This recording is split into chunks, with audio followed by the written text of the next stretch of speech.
Napuno na yung jar ng tubig, magsalok kayo, magkuha kayo, at dadalhin nyo doon sa head ng okasyon.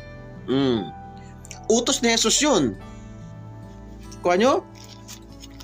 Sa kadami-dami daw na wine na natikman niya, yun ang pinakamasarap. Kung naubusan man sila ng wine ng pinakaunang-una, yung pinakauling wine, huling wine, na giserve, na ginawa ng Diyos, minilagruhan ng Diyos, yun ang pinakamasarap.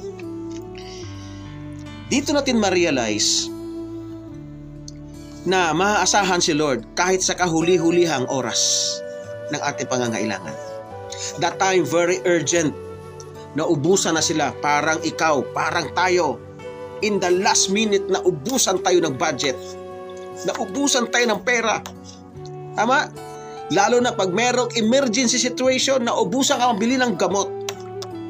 At ang pinaka-worst dyan, ay parang ikakamatay mo na. But doon pinakita ng Diyos, He is trusted and powerful even in the last minute in your life.